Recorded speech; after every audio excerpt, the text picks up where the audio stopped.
Stāstu stāstiem izstāstīju. Šķiet beidzot pienācis laiks izdzīvot, izstāstīt vēlreiz. 1 no 10, 1 no 1000, 1 no miljonu stāstiem. Stāstu par tevi un stāstu par mani. Šo stāstu par laikiem. Uz skatuves aicinam stāstnieci Unu Kukli. Labdien! Esiet sveicināti!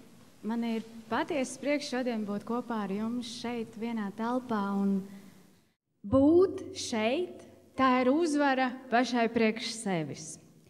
Patiesībā skatuve man ir zināma vieta jau no bērndārza laikiem, un kad es biju salīdzinoši maza, es skaidri zināju savu dzīves ceļu. Es precīzi zināju, kā es dzīvošu, un ka tas būs saistīts ar skatuvi. Un, kad man pienāca attiecīgais vecums, lai stātos Kultūras akadēmijā un sekot savam sapnim, es iestājos dzīves skolā. Iestāju eksāmena nedēļas laikā, es nonācu slimnīcā. Un tajā brīdī man dzīve izmainījās. Cik daudz sapņu pēkšņi pazuda. Un tajā brīdī es pieņēmu, nav lemts, es noraku savu sapni par skatuvi.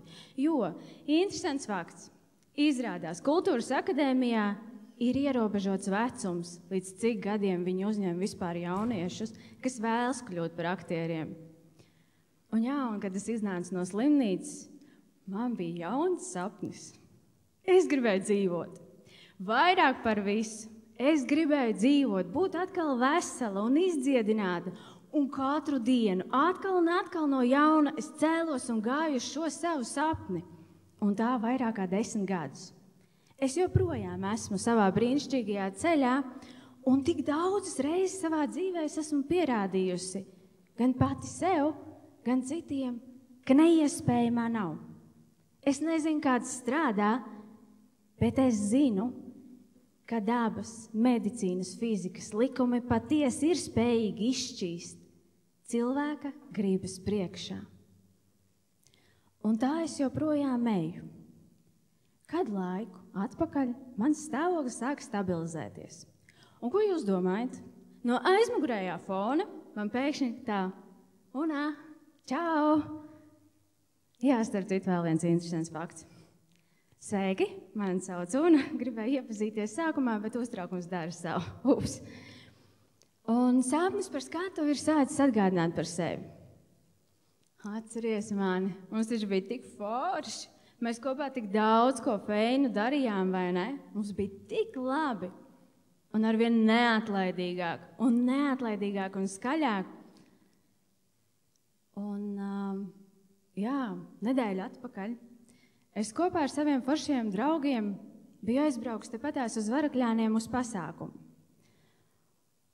Un atbrauks mājās, es runājos ar māmu vakarā un saku, zini, mamma, tā skatuve ar mani runā atkal ar vien vairāk un vairāk. Nu, kaut man dzīve iedod tādu riktīgi foršu iespēju, uzkāpt uz tās skatuves un pārbaudīt. Vienkārši zināt, kā tad ir. Tas ir sapnis, kas palika tur pirms tiem 10 gadiem, vai tas ir patiešām mans, ko es gribu darīt? Mamma tāda skatās uz mani un smaida. Una? Labā ziņa ir tā, ka mani joprojām sauc Una. Zini, nākamā sestdiena ir stāstnieku vakars. Mammu, tu ko? Man tajā brīdī fizika vēl nebija tādā stāvoklī, lai es vispār varētu uzkāpt uz skatuves. Bet baigā grib iekšā gan. Una, tā ir tava iespēja. Mammu, tu ko? Nu tak beidz. Una, tā ir tava iespēja. Mammu, tu... Bet tā ir mana iespēja. Labais, man ir iespēja. Jā, forši. Oficiālā pieteikšanās gan bija nokavēta, bet lēma tajā, ka mamma pazīst kultūras nama vadītāju personīgi.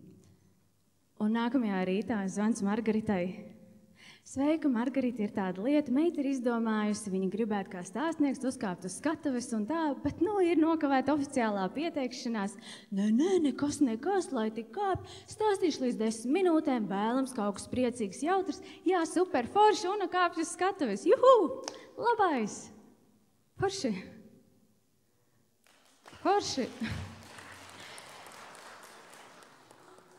Jā, mamu, tā starp citu. Kas ir stāstnieks?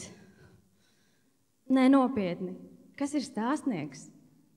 Un tajā brīdī es saprotu, man nav ne jausmas. Jā, man ir sava sajūta, savs redzējums, bet es nereiz neesmu bijusi nevienā stāstnieku pasākumā, un es nezinu, ko viņi dara. Vai man bija bail? Jūs ko? Loģiski. Es pēkšņi aptveru, ko es esmu izdarījusi, uz ko es esmu parakstījusies. Pirmām kārtām, es vairāk kā 10 gadus neesmu stāvējusi uz skatuves. Otrām kārtām, mana fizika tajā brīdī vēl nebija tādā stāvoklī, lai es to varētu izdarīt, bet es ļoti to gribēju. Un trešām kārtām, kas galu galā ir stāstnieks un ko viņš dara? Tiek veikts zinātniski pētnieciskais darbs, kas tas par zvēru, ko viņš ēd, kur viņš dzīvo un tādā garā. Protams, ka īsā versija, jo laika bija tik, cik bija.